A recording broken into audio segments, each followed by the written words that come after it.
नमस्कार, मैं Vijay Kumar Punia, VKP time news में मैं हूँ इस वक्त रंजीत नगर के अंदर वार्ड 87 है और पटेल नगर विधानसभा, जहाँ के निगम पार्षद अंकुश नारंग जी, जिन्होंने अपने ऑफिस के अंदर हाउस टैक्स कैंप लगाया है और टैक्स कलेक्शन का काम यहाँ पे चल रहा है। पब्लिक के बीच में बैठ के लोगों की सेवा कर रहे हैं और उनका आशीर्वाद भी ले रहे हैं और कुछ अपनी हेल्प भी दे रहे हैं। तो सर, क्या नाम है आपका, पूरा डिटेल बताना। जी, मैं अंकुश नारंग हूँ, पटेल नगर का बेटा हूँ और इस वार्ड 87 रंजीत नगर से अगर मेरी कोई औकात है और मेरी हैसियत है तो वो पटेल नगर क्षेत्रवासियों की वजह से, रंजीत नगर क्षेत्रवासियों की वजह से, और मैं यहाँ का निगम पार्षद बन पाया हूँ तो इन्हीं लोगों की वजह से, इनके आशीर्वाद से, इनके प्यार की वजह से आज मैं निगम पार्षद यहाँ से बन पाया। कैंप लगाने की क्या जरूरत पड़ी आपको? हाउस टैक्स कैंप बेसिकली क्या होता है कि जून 30 तक हर एक व्यक्ति को हाउस टैक्स देना होता है अपना, और हाउस टैक्स जमा कराना बहुत महत्वपूर्ण है। तो हाउस टैक्स सारे लोग, हमारे क्षेत्रवासी पहले एमसीडी ऑफिस में जाके जमा कराते थे, लाइन में खड़े होते थे, वहां पे 100 रुपये फीस भी लगती थी। यहाँ पे मुफ्त हो रहा है।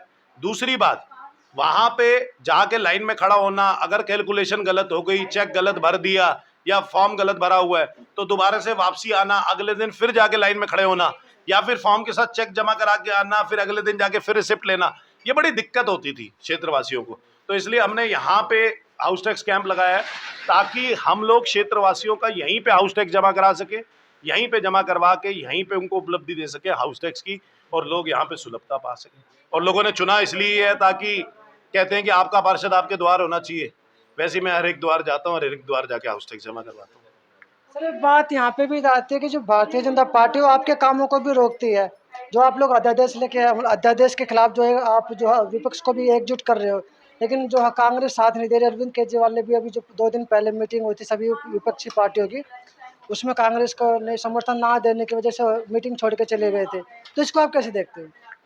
देखिए, अध्यादेश वो लोकतंत्र की हत्या है। सुप्रीम कोर्ट में हम लड़ रहे थे पिछले 8 वर्ष से, हम ये केंद्र सरकार के खिलाफ लड़ रहे थे। आप एक बात बताइए, चुनिए सरकार दिल्ली के अंदर आम आदमी पार्टी की है, तो सर्विसेज मैटर किसके पास होना चाहिए? आम आदमी पार्टी के पास होना चाहिए। जनता ने फैसला किया है। अब सुप्रीम कोर्ट ने भी ऑर्डर कर दिया कि अब यहाँ पे जो चुनी हुई सरकार है माननीय मुख्यमंत्री अरविंद केजरीवाल जी की, वही सर्विसेज मैटर पे सारे फैसले लेगी। लेकिन एक ही रात में केंद्र सरकार को, मोदी जी को इतना डर लगा कि उन्होंने अध्यादेश ले आए और अध्यादेश लाके अध्यादेश पास कर दिया। ये लोकतंत्र की हत्या है, और इस लोकतंत्र की हत्या में कांग्रेस भी कहीं ना कहीं जिम्मेदार है। आज आप देखिए, देश के अंदर कांग्रेस और भाजपा का गठबंधन है। मैं बताता हूं कैसे, आपको दे देता हूं उदाहरण। गोवा में सन 2017 के अंदर भाजपा के विधायक आए 13, कांग्रेस के विधायक आए 17। सरकार किसकी बननी चाहिए थी? कांग्रेस की, लेकिन बनी किसकी? भाजपा की। 12 विधायक कांग्रेस के बिक गए और भाजपा में चले गए। ऐसा तो सर आपका भी, मैं आपको एक बात बताऊं, आप फ्लाइट में बैठो, यहां से प्लेन पकड़ो, प्लेन में आपका नेटवर्क नहीं आएगा, जब आप फ्लाइट से नीचे उतरोगे आपको पता चल जाएगा कांग्रेस का एक विधायक बिक गया। देश के अंदर कांग्रेस को वोट देना मतलब, सुनिएगा मेरी बात, देश के अंदर कांग्रेस को वोट देना मतलब भाजपा को वोट देना। मैं आपको एक और उदाहरण दे देता हूं। मेयर का चुनाव था दिल्ली के अंदर, निगम में, आपने देखा होगा अच्छे से, आप दिल्ली के मूलभूत निवासी हो। कांग्रेस ने वॉक ओवर किया। कांग्रेस वोट डाल सकती थी। कांग्रेस को वोट डालता है मुसलमान। आप बात समझो, आज जितने पार्षद है उनके, अगर उनके 8-9 पार्षद है, उनमें से 8 मुस्लिम है पार्षद। मुस्लिम पार्षद मतलब मुस्लिम इलाकों से वोट लेके आए। वो मुस्लिम इलाकों से अगर वोट लेके आए, मुस्लिम ने तो भाजपा के खिलाफ वोट दिया, और वो सपोर्ट किसको करते हैं सदन के अंदर? भाजपा को। सिर्फ अपने पद के कारण, सिर्फ कुछ रुपए के कारण। मैं पूरी दिल्ली की जनता से, पूरे देश की जनता से कह रहा हूं, कांग्रेस वाले सबसे बड़े व्यापारी हैं, भ्रष्टाचारी हैं। कांग्रेस, आम आदमी पार्टी वाले भी है ना, मैं बताता हूँ कैसे।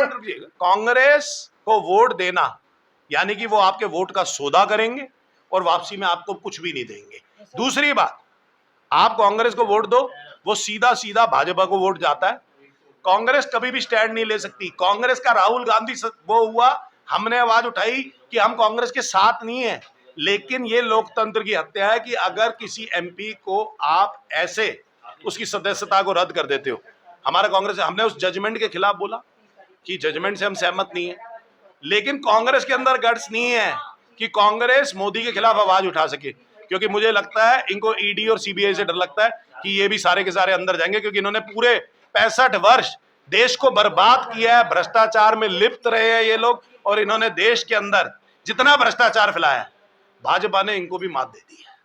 सर, आम आदमी पार्टी का विधायक बवाना के विधानसभा से वेद प्रकाश भी बीजेपी में चला गया था, शायद आपको याद होगा, और निगम पार्षद भी जो थे पवन सहरावत वो भी बीजेपी में चले गए थे, लेकिन अब दोबारा आम आदमी पार्टी में आ गए। आप कांग्रेस पे भी तो आरोप लगा रहे हैं, आपकी पार्टी के लोग भी तो ऐसा करते हैं।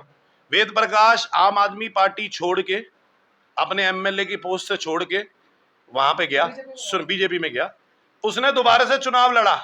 जनता तो जनार्दन है भैया, वो भाजपा से लड़ा।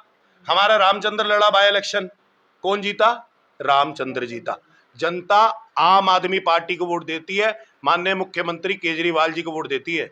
बुरा मत मानिएगा कि जितने भी पद पे मंत्री शंत्री जितने बैठे हैं ना, अगर इनको अभिमान हो कि वो आम आदमी पार्टी छोड़ के और इस मुख्यमंत्री का चेहरा छोड़ के अगर वो चुनाव लड़ सकते हैं तो लड़के देख ले, इनकी भी जमानतें जब्त हो जाएंगी। ये सिर्फ माननीय मुख्यमंत्री अरविंद केजरीवाल जी का वोट है जो इनको वोट मिलता है।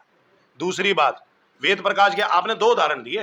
वेद प्रकाश छोड़ के गया, बीजेपी से लड़ा, हार गया। जनता ने तय कर दिया, जनता ने तय कर दिया। वेद प्रकाश अच्छा आदमी होता तो वेद प्रकाश जीत जाता, लेकिन जनता तो माननीय मुख्यमंत्री अरविंद केजरीवाल के साथ है। रामचंद्र जीता और अच्छे खासे वोटों से जीता। दूसरा, आपने कहा पवन शरावत कुछ वजहों से यहां से उठ के बीजेपी में चला गया था, लेकिन वो दोबारा से आम आदमी पार्टी में आ गया, वापसी आ गया ना आम आदमी पार्टी में। भाजपा का ऑपरेशन लोटस दिल्ली के अंदर आके प्योरली असफल हो जाता है, क्योंकि ना तो दिल्ली का कोई विधायक यहाँ पे बिकता है और ना दिल्ली का कोई पार्षद यहाँ पे बिकता है। मैं आपको कह रहा हूँ, ये माननीय मुख्यमंत्री अरविंद केजरीवाल जी के सिपाही हैं, और माननीय मुख्यमंत्री अरविंद केजरीवाल जी के सिपाही कहीं बिकते नहीं है, कट्टर ईमानदार लोग हैं। हम ईडी सीबीआई से नहीं डरते, हम शहीद भगत सिंह के वंशज हैं। मैं इस पटेल नगर में पैदा हुआ हूँ, हम सारे यहाँ पे रिफ्यूजी हैं, अपना सब कुछ छोड़ के आए और यहाँ आके बसे, सब कुछ स्ट्रगल से सब कुछ कमाया, एक एक चीज हमने मेहनत करके अपना मकान। आपने लोकतंत्र की बात बोली थी, मोदी जी अमेरिका में जाके करेगा लोकतंत्र, हमारे खतरे भी नहीं है, सब मिलजुल कर रहते हैं, सभी धर्म सभी जातियां। ये आप मेरे से सवाल पूछ रहे हो? आप एक काम करो ना, अगर आप लोकतंत्र का, मैं आपसे पूछना, ये कटाक्ष है या सवाल है? सवाल है तो फिर अच्छा एक बात बताओ, हिंदू मुस्लिम सिख ईसाई आपस में है भाई भाई, मोदी जी सहमत है? अमेरिका में तो ही बोला उन्होंने। मोदी जी सहमत कहने के लिए, सुनो मेरी बात, एक मिनट सुनिएगा मेरी बात। मोदी जी से एक बात कह देना और भाजपाइयों को भी एक बात समझा देना, भगवान श्री राम उनका ट्रेडमार्क नहीं है, उनकी मोनोपोली नहीं है। भगवान श्री राम जितने उनके हैं उससे कहीं ज्यादा मेरे हैं। ये भगवादारी गले में पहन के देशभक्त नहीं हो सकते। देशभक्ति यहां से होती है, और वो देशभक्ति हमारे अंदर है, आम आदमी पार्टी वालों के अंदर है। दूसरी बात, मैं कहता हूं 4 बारी जय श्री राम जय श्री राम जय श्री राम जय श्री राम। एक काम करो भाई साहब, आप तो बीजेपी का पेटेंट है, तो ये पेटेंट है, आप पत्रकार हो के ऐसी बात करोगे कि ये पेटेंट है, बीजेपी का पेटेंट है? वो इनका नारा नहीं, ये नारा है जय श्री राम, भगवान राम नारा है उनका। आप ये कह रहे हो, आप पत्रकारों के धर्म की राजनीति को बढ़ावा देते हो। अरविंद केजरीवाल जी तो जय बजरंगबली बोलते हैं ना। आप मुझे एक बात बताओ, मैंने जय श्री राम कहा, आप एक काम करो ना, अब मैं एनआरसी में अपना उसमें बाहर तो नहीं होऊंगा ना देश से, मेरा जाके तो सदस्यता का सर्टिफिकेट ले आओ, मेरे हिंदुत्व का सर्टिफिकेट तो अमित शाह से और मोदी से ले आओ। मैंने तो 4 बारी जय श्री राम कह दिया। एक और बात कह रहा हूं, मोदी जी से एक बात पूछ लेना, मैं 5 बारी कह रहा हूं जय श्री राम जय श्री राम जय श्री राम जय श्री राम जय श्री राम। 5 काम बता दो इस 5 वर्ष में हुए मोदी जी के कार्यकाल में। इस 9 वर्ष के अंदर मोदी जी ने ऐसे 5 काम बता दो जो करे हो। मैं बताता हूं आपको उन्होंने क्या किया। उन्होंने किया नोटबंदी। नोटबंदी के अंदर हमारे जैसे आदमी, अदानी अंबानी तो पहले ही अपने नोट बदलवा गए, हमारे जैसे आदमी लाइनों में खड़े रहे, और लाइनों में खड़े होके एटीएम की लाइनों में मर गए। हम 2-2 हजार 4-4 हजार रोज बदलते रहे और ये लोग मजे लूटते रहे। दूसरी बात, इन्होंने एक और बढ़िया काम किया। इन्होंने किया किसानों के 3 अध्यादेश लाके, जैसे अभी दिल्ली का लाए, किसानों के अध्यादेश लाए, 1 साल बाद इनको अध्यादेश वापसी लेने पड़े। वाह, में कमी थे ना। उसमें 700 किसान हिंदुस्तान के मर गए। और आखिरी में इन्होंने अध्यादेश वापसी लिए और कहा जी वो अध्यादेश लोगों को समझ नहीं आए, लोगों को समझ नहीं आए, तो उन्होंने अध्यादेश वापसी लिए। एक और बढ़िया काम किया, जीएसटी से बेहतर कोई टैक्स नहीं है हिंदुस्तान के अंदर, लेकिन उसकी इंप्लीमेंटेशन देश के अंदर किस प्रकार से हुई वो पूरा देश जानता है। अच्छा, एक बारी मजेदार बात है, ये सारे क्षेत्रवासी बैठे हैं, अभी से 4 साल 5 साल पहले 2000 का नोट लाए थे, अब 2000 का नोट बंद कर दिया। किसने कहा था 2000 का नोट लाने के लिए और किसने कहा बंद करने के लिए भी बता दो। 5 साल 4 साल पहले ये लाते हैं, 5 साल बाद बंद कर देते हैं, ये कौन सा तरीका है आप मुझे बताओ। एक्चुअली दिक्कत क्या है, अगर हमारे देश का प्रधानमंत्री पढ़ा लिखा होता तो ये सुनिएगा मेरी बात, तो ये दिक्कत नहीं आती। मैं आपको बताता हूँ दिक्कतें आती हैं भाई साहब। आप मेरे से सवाल पूछ रहे हो, आप पढ़े लिखे व्यक्ति हो इसलिए सवाल पूछ पा रहे हो, कोई और व्यक्ति को क्या पता कि आप किस मुद्दे पे मेरे से सवाल पूछ रहे हो अगर उसने पढ़ा लिखा ना हो तो। दूसरी बात, उसे जीएसटी क्या पता बेचारे को। दूसरी बात, पढ़ा लिखा होना ना पढ़ा लिखा होना कोई गुनाह नहीं है, ये माता पिता का कसूर नहीं है, कोई भी हो सकता है ऐसे। लेकिन आपके पास फाइलें लग के जाते हैं, आप फाइलों को देख नहीं पाते, पढ़ नहीं पाते, जो आपके अफसर आके कहते हैं या आपके जो दोस्त कहते हैं अदानी अंबानी ऐसे कर दो, आप वैसे कर देते हो। फिर वो कहते हैं 5 साल बाद ऐसे हटा दो, आप वैसे कर देते हो। आपने कहा था बहुत हुई महंगाई की मार, अब की बार मोदी सरकार, याद है आपको भाई साहब? तेल पहुंच गया 60 रुपए से 190 रुपए फॉर्च्यून का, सुनना मेरी बात। दाल पहुंच गई 40 रुपए से 150 रुपए किलो, पेट्रोल पहुंच गया 40 रुपए से 100 रुपए लीटर, डीजल पहुंच गया 30 रुपए से 90 रुपए लीटर। भाई साहब गैस का सिलेंडर पहुंच गया 400 रुपए से 350 में कहूंगा, बल्कि 400 पकड़ लो, 400 रुपए से 1100 रुपए पहुंच गया। आप बताओ, बहुत हुई महंगाई की बार, अब की बार मोदी सरकार कहां गया? दूसरी बात, बहुत हुआ महिलाओं पे अत्याचार, अब की बार मोदी सरकार। महिलाओं पे अत्याचार देखो कितने गुना बढ़ गए, आप क्राइम रेट निकाल के देख लो। बहुत हुई महंगाई की मार, अब की बार मोदी सरकार। भाई साहब आज जीडीपी की हालात क्या है आप देख लो अपने देश के। महंगाई किसी से पूछ लो कि कम हुई हो तो बताओ। कोविड के अंदर हम पिसते गए पर इनके टैक्स नहीं बंद हुए। कोविड के अंदर इंसान के धंधे खत्म हो गए लेकिन महंगाई बढ़ती रही। कोविड के अंदर हम सब लोग बर्बाद हो गए लेकिन अदानी और अंबानी अमीर होते गए। अच्छा, एक चीज और थी, लास्ट सवाल है मेरा आपसे। आप लोग प्रधानमंत्री मोदी जी को, जो हमारे देश के प्रधानमंत्री एक पद पे तो बैठे, आप उनको चौथी पास क्यों बोलते हो, जबकि एमए की डिग्री उनके पास? वो कौन से इंस्टीट्यूट से भाई साहब आपने चेक सारे दिखाई थे बता पीछे नहीं, मैं क्या कह रहा हूँ, स्मृति ईरानी जी के पास भी डिग्री है जी। वो तो 12वीं पास है। नहीं 12वीं पास है, क्या बात कर रहे हो आप? उनका नॉमिनेशन पेपर चेक करें आप एक बारी प्रधानमंत्री नरेंद्र मोदी जी का नॉमिनेशन पेपर चेक करो, फिर उसके बाद हमें बताओ। अमित शाह ने डिग्री दिखाई थी बकायदा। सुनो मेरी बात, नॉमिनेशन पेपर में तो मैंने भी भरी है, मैंने अपनी पोस्ट ग्रेजुएशन दिखाई है नॉमिनेशन पेपर के अंदर, तो मेरे पास डिग्री है तो आप मेरी चेक करो। उनके पास डिग्री है तो आप उनकी चेक करो, हमसे क्यों पूछ रहे हो? आप एक बात बताओ, प्रधानमंत्री नरेंद्र मोदी जी 4th क्लास के बाद अगर स्कूल नहीं गए तो कोई बात नहीं, इसमें क्या हो गया? बता दे देश को कि नहीं गया मैं, इसमें गलत क्या है? लेकिन देश को, मैं आपको फिर एक कह रहा हूं, देश को चलाने के लिए एक पढ़ा लिखा प्रधानमंत्री चाहिए होता है। क्यों चाहिए होता है? देखो, जब आप स्कूल जाते हो, लोगों के साथ बैठते हो, कॉलेज जाते हो, तो आपका दिमाग विकसित होता है, आप विभिन्न क्षेत्रों में सोच पाते हो, आपको इस दुनिया का ज्ञान आता है। आज अच्छा एक बात बताओ, वो एमए है, वो नाली की गैस से चाय भी बनवा देते हैं। आपने बनाई है कभी नाली की गैस से चाय? आपने बनाई है भाई साहब? आपने बनाई होगी, मैं बता रहा हूं आपने बनाई होगी।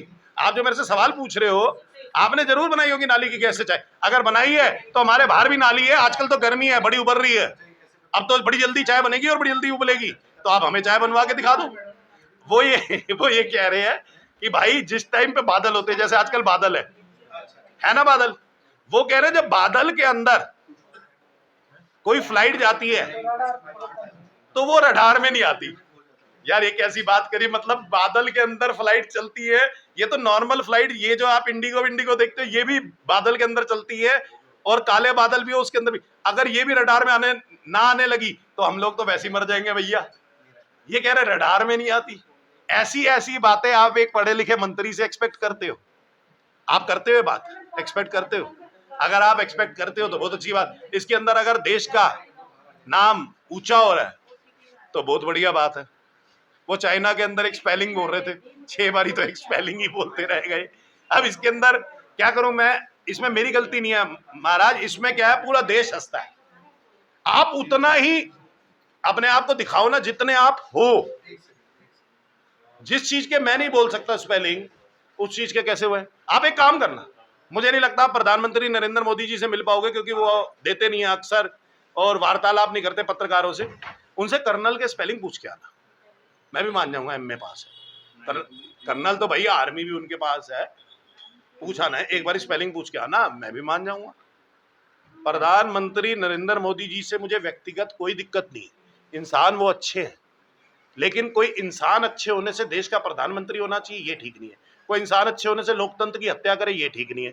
कोई इंसान अच्छे होने से तानाशाही करे, ये ठीक नहीं है। कोई इंसान अच्छे होने से हिटलरशाही करे, वो ठीक नहीं है। तो जब वो देश को रिप्रेजेंट करते हैं तो यानी कि हमें भी रिप्रेजेंट करते हैं। जब हमारी इज्जत ताक पे लगती है, तो जब वो विदेश जाते हैं तो हमारी भी इज्जत ताक पे लगती है। और मुझे लगता है कि जब हमारी इज्जत ताक पे लगती है तो हमें ऐसे व्यक्ति को चुनना चाहिए जो पढ़ा लिखा। ये थे अंकुश नारंग जी, जिन्होंने हर सवाल का बेबाकी से जवाब दिया, पूरा स्पष्टीकरण करते हुए। तो मैं विजय कुमार पुनिया, वीकेपी टाइम से मुझे दीजिए इजाजत। धन्यवाद। वीडियो को शेयर जरूर कीजिए।